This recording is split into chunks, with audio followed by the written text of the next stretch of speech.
Ao plantão médico Bandeirantes de hoje com o pneumologista Dr. Diego Ramos na ponta da linha. Tudo bem, doutor? Como vai? Bom dia. Prazer.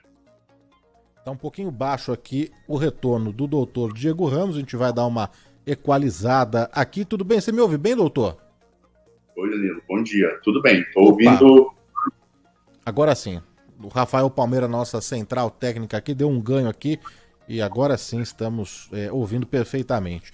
Doutor Diego está aqui para falar sobre o Dia Mundial Sem Tabaco que aconteceu nessa semana, né, doutor? No dia 31 de maio, foi terça-feira, essa semana, terça-feira, Dia Mundial Sem Tabaco. A gente vai falar, claro, sobre as causas de quem fuma, explicar como funciona o pulmão de um fumante, as consequências todas do tabagismo na vida de uma pessoa. Mas eu queria, doutor, começar, na verdade, esse bate-papo falando sobre o tal cigarro eletrônico, né? Queria entender e tem um trabalho muito bacana e muito importante ajudando pessoas que desejam, né, parar de fumar.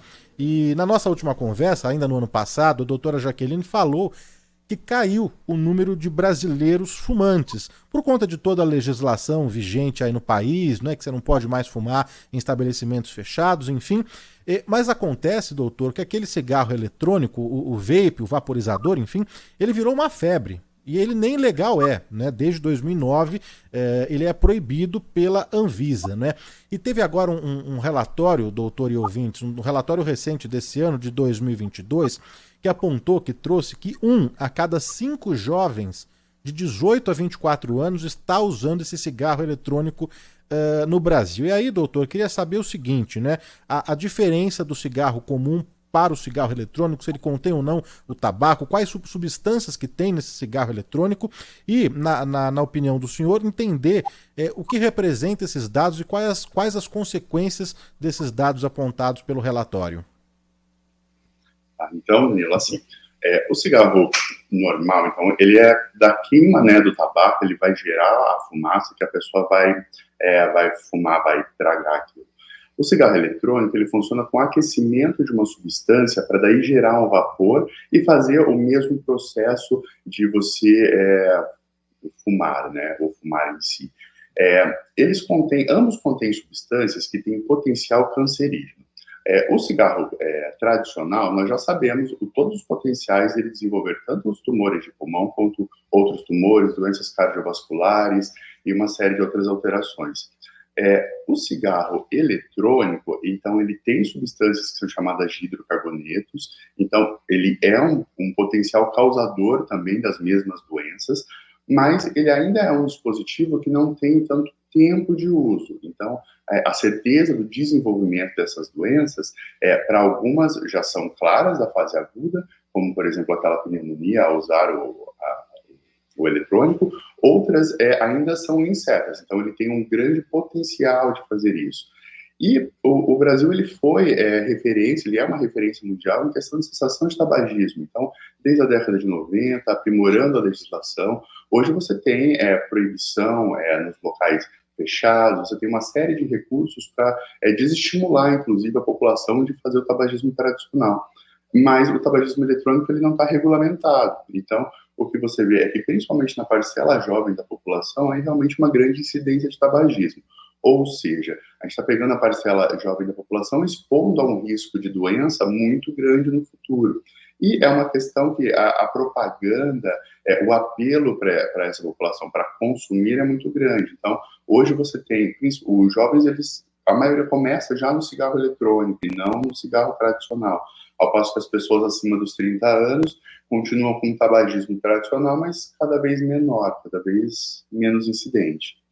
Mas então vamos lá, doutor. Ele contém as mesmas substâncias? Tem substâncias cancerígenas também no cigarro eletrônico? Também. No cigarro eletrônico, ele também tem substância com potencial cancerígeno. Às vezes não são as mesmas substâncias, mas muitas delas estão presentes também no eletrônico. Mas e aquele narguilé ou narguilé, ele é igual ao cigarro eletrônico? Ele é um pouquinho diferente? Porque às vezes tem as dúvidas, não é, doutor? Porque se confundem, né? Também tem o aquecimento ali, a base do carvão. O narguilé se equipara ao cigarro eletrônico ou é bem diferente? o narguilé, ele é uma forma tradicional de tabagismo, né? Mas usada no Oriente, e tem a questão de queima também, de geração de fumaça pela queima de substância, tem a questão de uso de carvão. Quando a gente vai comparar com o cigarro eletrônico, seria mais comparável com o tradicional, porque ele também é a base de combustão. A questão é que ele lança, em questão de tempo de tabagismo, muito mais substância tóxica e nicotina para a pessoa que está fazendo o uso do dispositivo do que o cigarro tradicional. Então, quando, por exemplo, a pessoa me diz que fuma lá meia hora, uma hora de narguilé com os amigos, a gente considera muito, equivalente a muitos cigarros, entendeu? Parece uma coisa inócua, mas na verdade ele tem mais substâncias do que o cigarro tradicional. Então o narguilé se aproxima mais do cigarro comum do que do cigarro eletrônico. E é verdade aquela história, doutor, que fumar uma hora ou fumar narguilé equivale 100 cigarros? Isso aí procede? Procede. Se você fuma uma hora de narguilé, realmente a conta vai lá para cima. Para você ter uma ideia, aí, 100 cigarros equivale a 5 maços, né? Então, 4, 5 maços de uma hora de fumo de narguilé contínuo. Lembrar que o tabagismo, ele começou há muito tempo, o Oriente onde se desenvolveu algumas técnicas, por exemplo, o narguilé, e que parecem, às vezes, até na forma comercial hoje de se representar, como mais inócuas do que de você fumar um cigarro tradicional. Mas, na verdade, são até mais prejudiciais se você usa isso de uma forma contínua. E falando sobre o cigarro comum, doutor, o que causa dependência no cigarro tradicional, que o vício é a nicotina, é isso? O cigarro, quando a gente vai falar de dependência, são duas coisas. Tem a nicotina, a dependência da substância, que é aquela questão, por exemplo, quando a pessoa está numa reunião, numa sala de espera, que dá aquela compulsão, aquela vontade muito forte de fumar, e também a questão do hábito.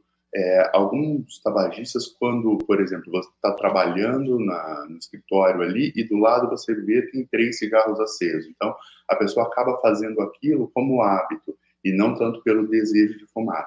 Tanto que quando tem a avaliação clínica, a gente está avaliando os motivos do tabagismo, sempre entra a questão da dependência de nicotina e a questão do hábito. Existe algum estudo que apresenta em quanto tempo uma pessoa pode ficar viciada, dependente do cigarro, doutor? Em uma tragada, 2 vezes fumando, uma semana inteira?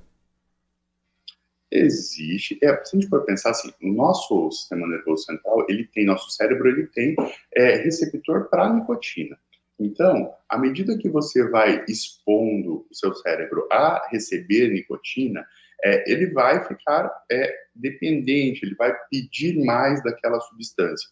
Isso funciona como vias de outras drogas. Então, por exemplo, o potencial, se você começa a fumar de forma mais contínua, 1, 2 semanas, quando você deixa, e aí depende também o tanto de cigarros dia, quando você corta isso, você vai ter sintomas de abstinência já.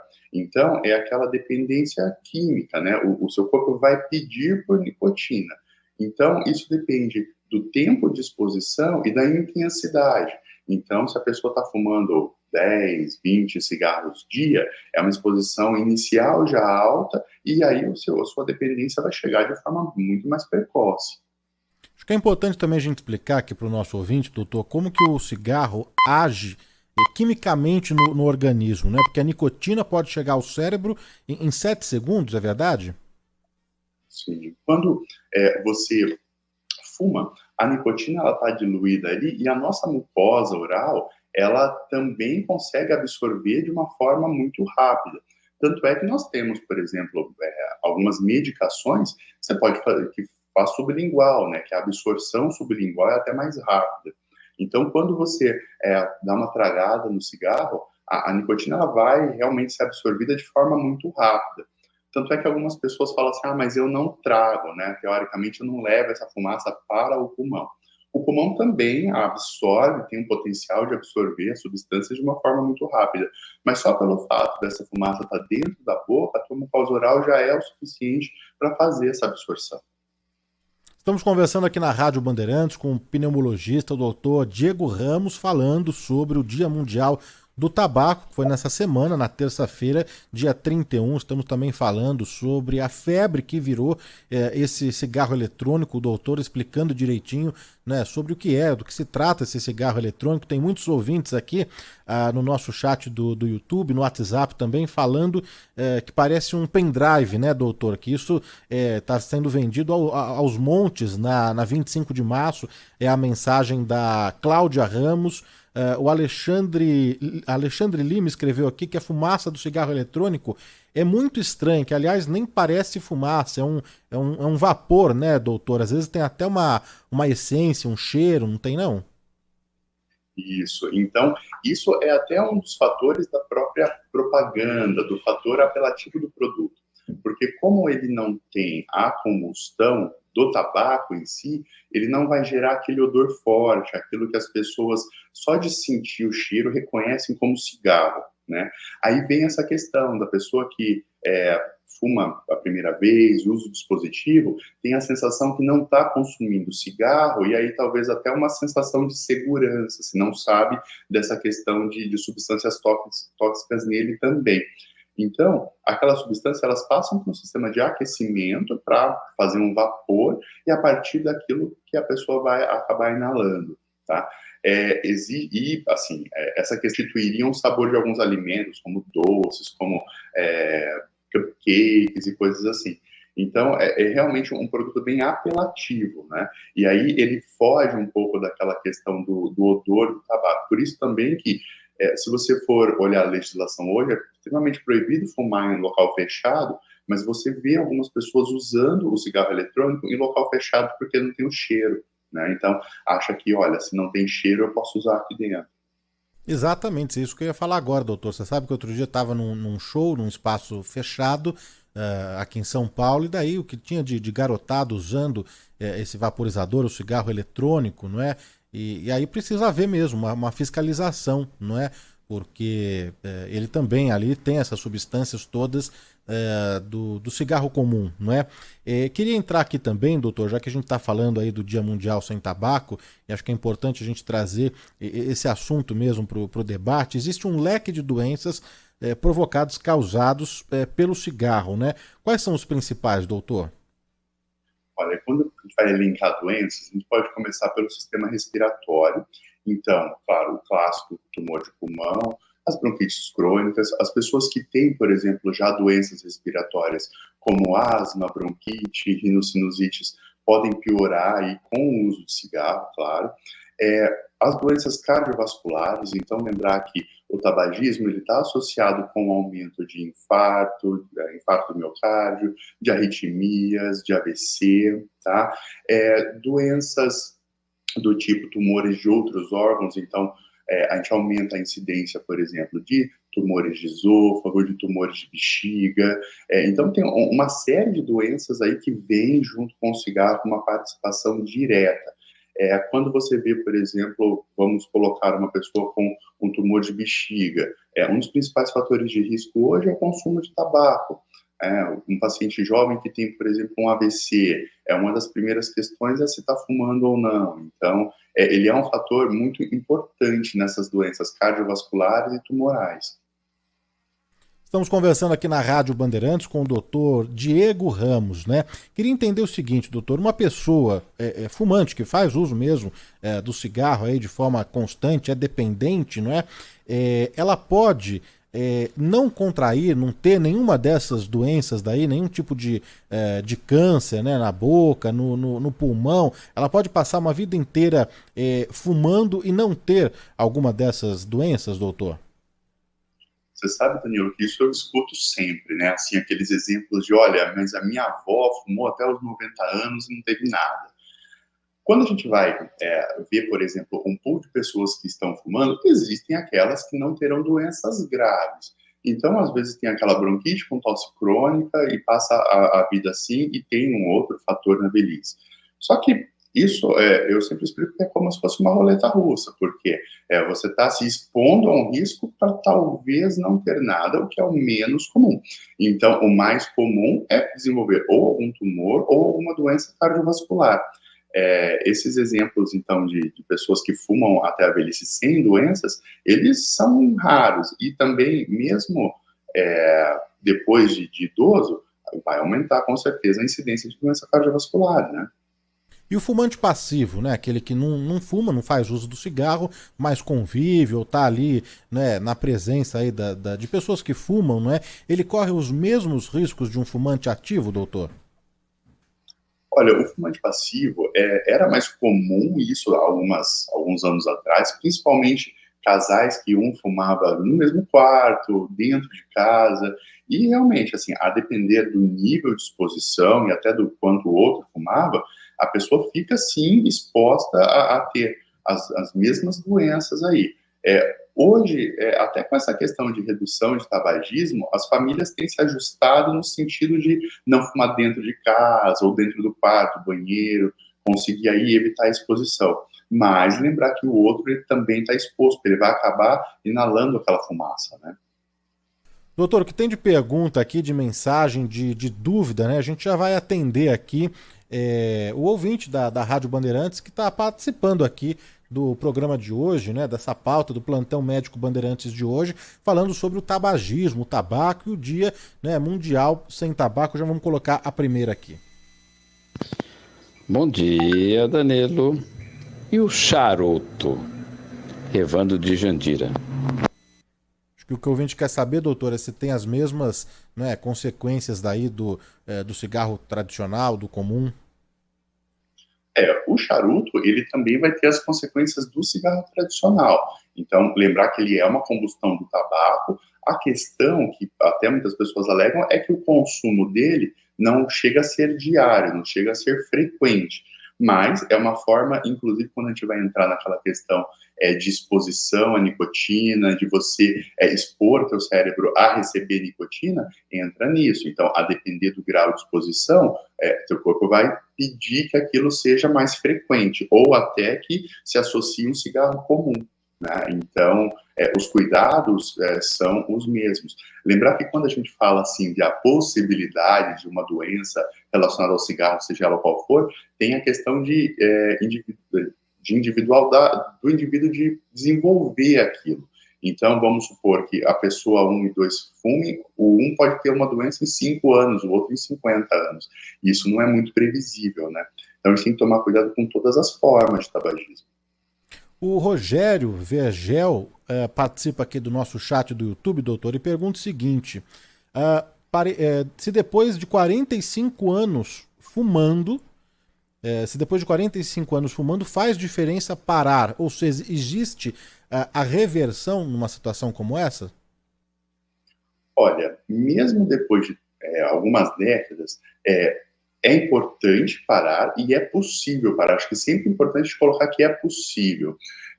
As doenças, elas podem ser cumulativas. Então, vamos supor que a pessoa já tenha feito algum tipo de doença relacionada ao cigarro, falar, agora eu vou continuar fumando porque já tive. Mas não, é importante parar, é importante inclusive para o tratamento, para evitar doenças futuras. Então, lembrar que é sempre importante e possível. Mas acho que o que o ouvinte perguntou é o seguinte, né? Porque o pulmão de uma pessoa que fuma ele é completamente diferente de uma pessoa que não faz uso do cigarro, né? Quando você para de fumar, mesmo depois de tanto tempo aí, de quase 5 décadas aqui no caso do ouvinte, é possível voltar aos padrões normais, doutor? Danilo, talvez não volte ao padrão normal, só que você tem redução de risco. À medida que você parou de fumar e que passe o tempo, você vai reduzir alguns sintomas, como, por exemplo, a tosse crônica, a ausência de olfato, que são, né, coisas mais simples, mas também vai reduzir o risco de doenças, tanto tumores quanto cardiovascular. Então, mesmo que não volte, por exemplo, o pulmão, vamos supor que tem um enfisema, não vai voltar ao estágio inicial, só que você vai parar de evoluir a doença, tá? Então, a questão específica do pulmão em relação ao enfisema, você para de evoluir. Doutor, muita gente que eu conheço mesmo, inclusive aqui colegas da rádio, tem o desejo de largar, né, de abandonar mesmo o cigarro, mas não consegue de jeito nenhum. Já foram várias as tentativas, né, e vários métodos também, né? O que você pode passar aqui para o nosso ouvinte? O que existe hoje não é? De ajuda mesmo, de algum método para fazer essa pessoa que fuma, que é dependente, largar o vício, que a gente sabe que não é fácil, né, doutor? Sim, sim. Eu acho que a primeira coisa é isso, a pessoa manifestar o desejo de parar. Lembrar que nem sempre é fácil e às vezes são necessárias algumas tentativas mesmo. Quando a gente tem a avaliação, tem essa questão de dependência de nicotina ou hábito, e aí as medicações elas vão entrar como uma ajuda se predomina um ou outro. Existe também terapia cognitivo-comportamental, que é um tipo de psicoterapia que vai ajudar a identificar, por exemplo, quais são os fatores que levam a pessoa a fumar. Por exemplo, aquele estresse pós-trabalho, relacionado a café, relacionado a ambientes. Então, também isso é possível. E entender o contexto da pessoa, que às vezes tem muito estresse, ansiedade, tem uma depressão associada que precisa tratar antes, tem uma série de fatores envolvendo o indivíduo, precisam ser esclarecidos para que identificar o que dificulta acessar o tabagismo. Mas existe algum método, porque tem o adesivo ou tem um cigarro diferente, não é? O que a gente pode passar aí de ajuda mesmo pro nosso ouvinte, hein, doutor? Existe o adesivo e o chiclete, a goma, eles são métodos de repor nicotina. Tá? Então, você vai deixar um pouco de nicotina no organismo para diminuir a tua vontade de fumar.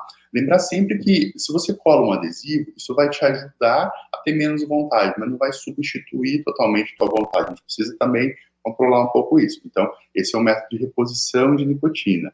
Existem métodos que não são mais aconselháveis, e um deles, por exemplo, alguns anos atrás, inclui o cigarro eletrônico para você repor nicotina. Só que a questão é, quando eu substituo um tradicional por um eletrônico, eu vou manter o hábito, né?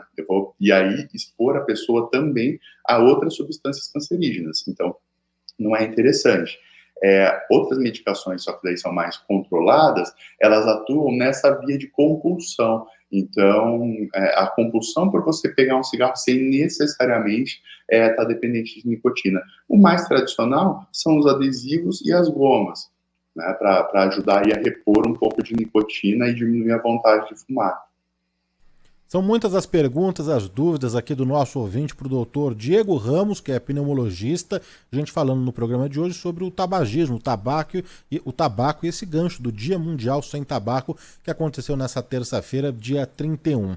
O ouvinte, o Bebeto, ele pergunta o seguinte: Danilo, eu fumo narguilé de fim de semana, umas 4 a 6 vezes por mês. Eu corro algum risco?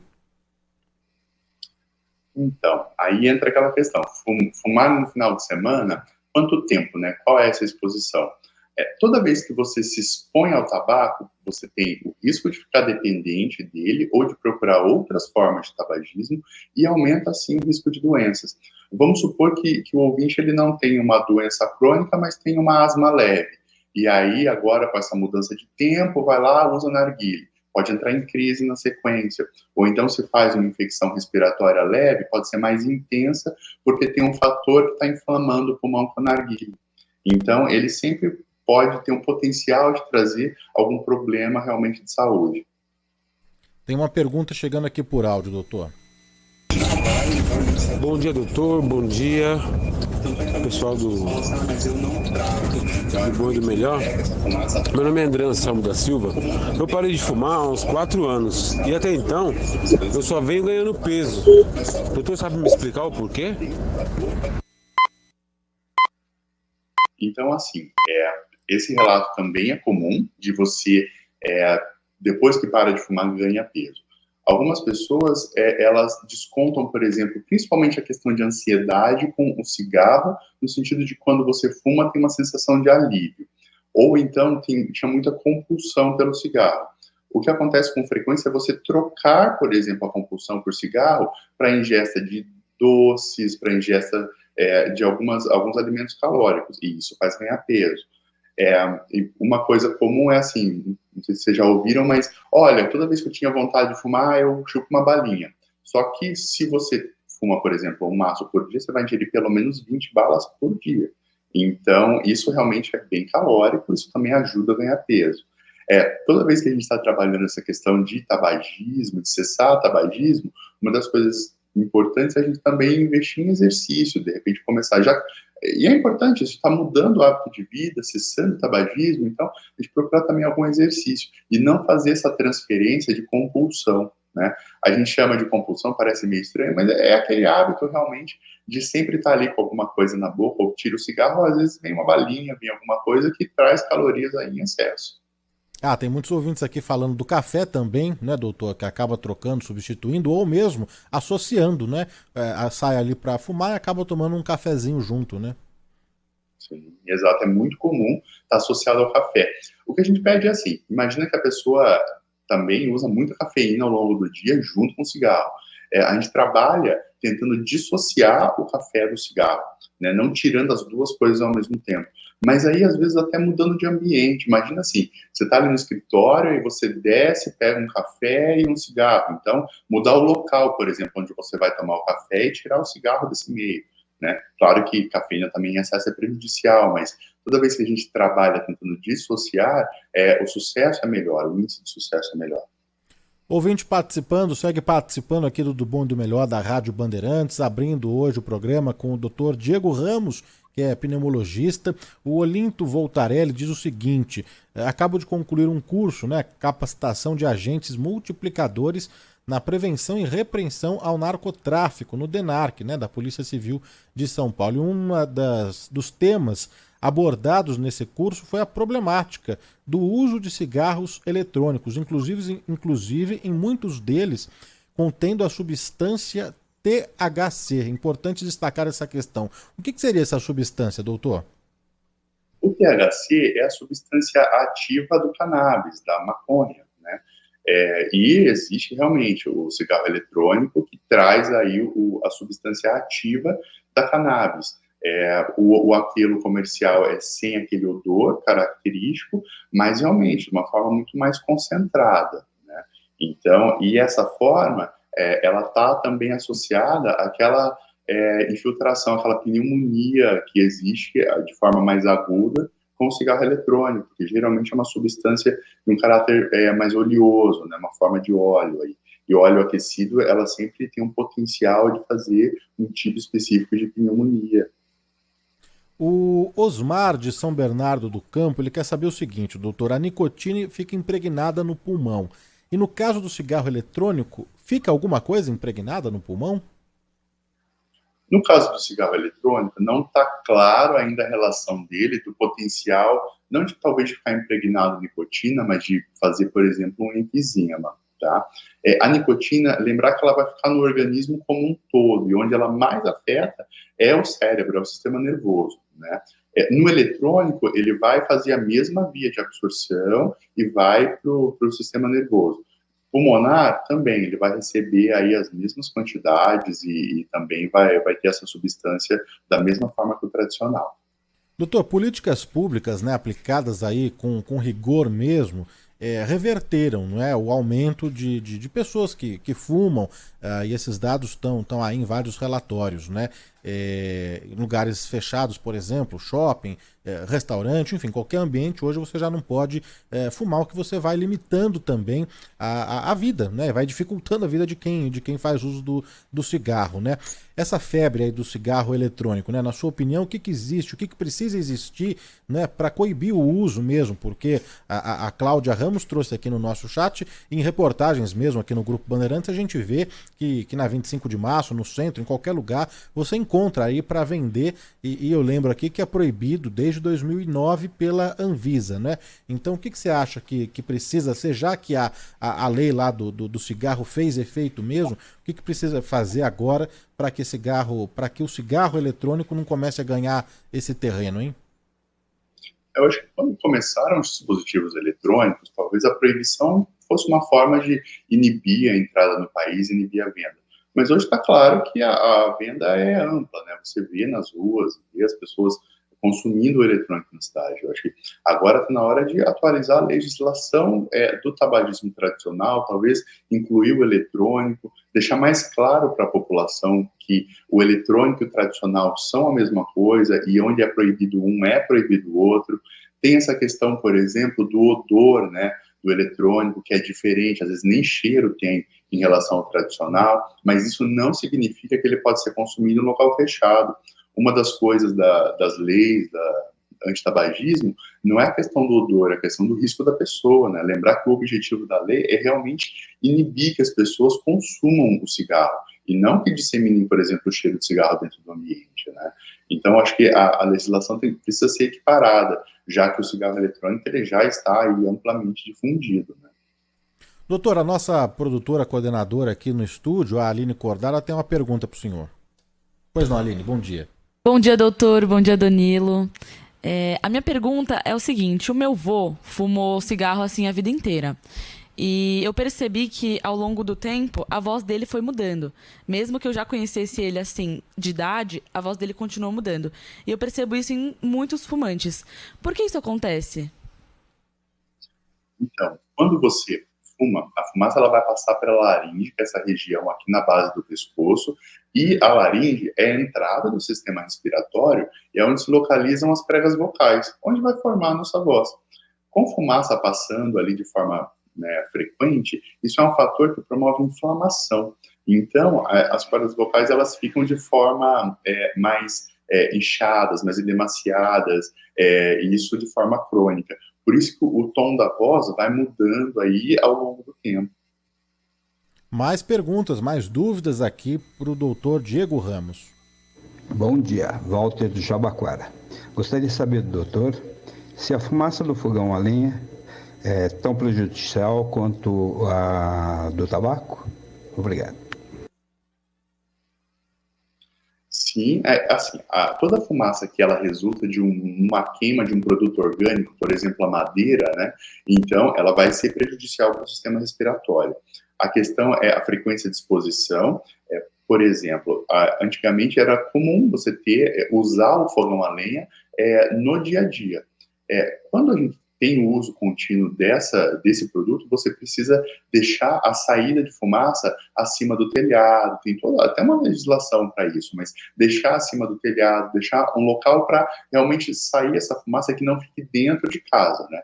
Não tenha a combustão ali da lenha, da madeira, e aquilo fique dentro de casa. Mas ele faz tão mal para o sistema respiratório, pode trazer doenças, como, por exemplo, o cigarro tradicional.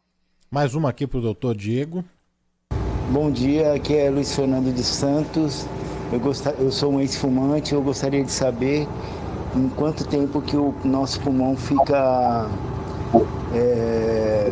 limpo das impurezas do tabaco, e eu gostaria de se ele tem a capacidade, o pulmão no caso, de se regenerar.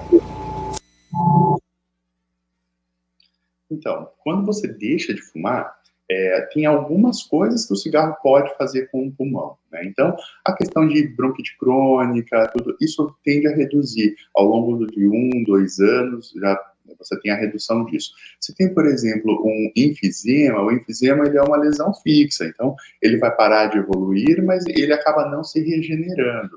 Essa questão de regenerar o órgão no sentido de enfisema, ela, infelizmente, não existe. Então, o que foi perdido, por exemplo, de capacidade respiratória ou a gente fala de parênquima pulmonar em si, ele não vai recuperar, mas o benefício é que você também não vai evoluir daquela forma.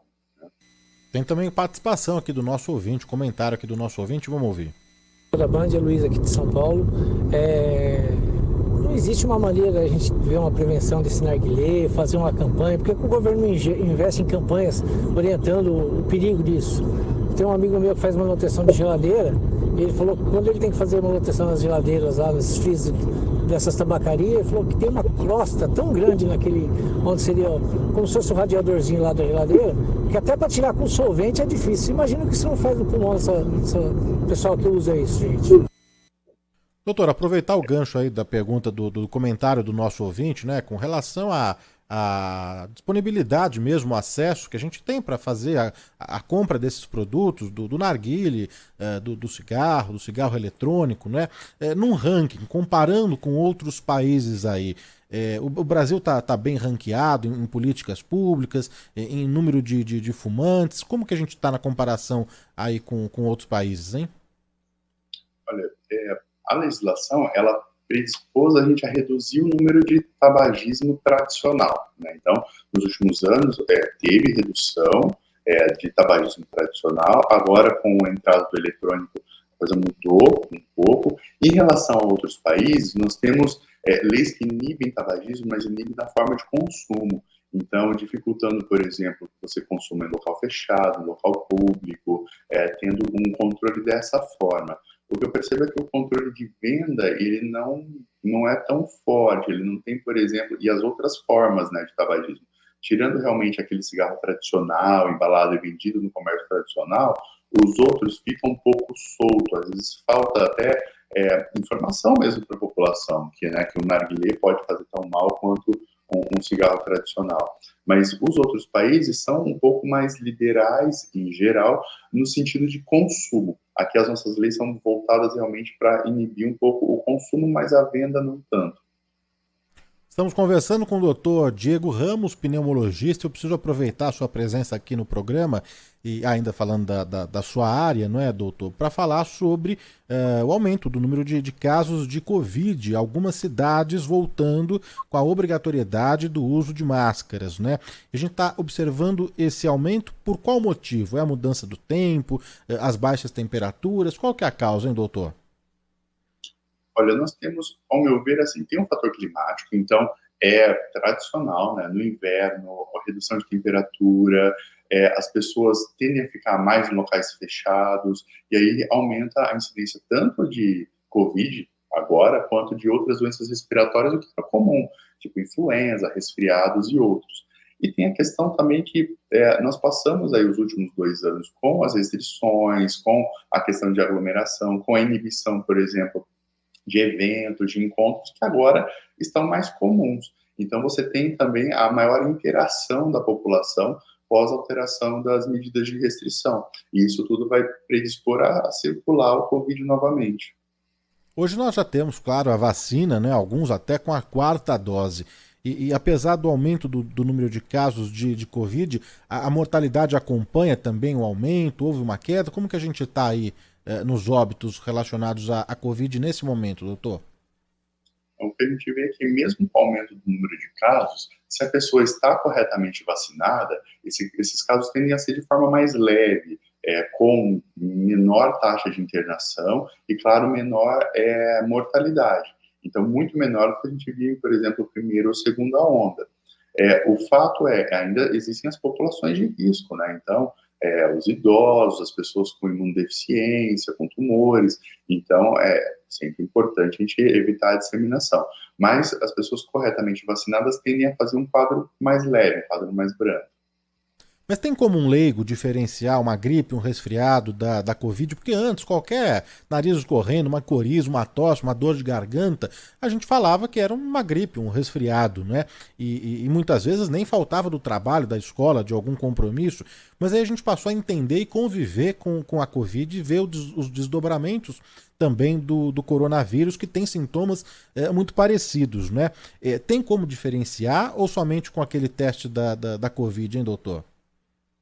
Não, eu acho que para a população para a gente conseguir fazer a diferença de forma clínica, é muito difícil. Tem, claro, algumas nuances entre influenza ou entre Covid, que é possível a análise, mas não dá para ter certeza, por exemplo, se um quadro respiratório, ainda mais agora que as outras doenças respiratórias também aumentam a incidência, se é um ou outro. E aí só com os testes, aí, quando indicados, que vão ajudar a definir.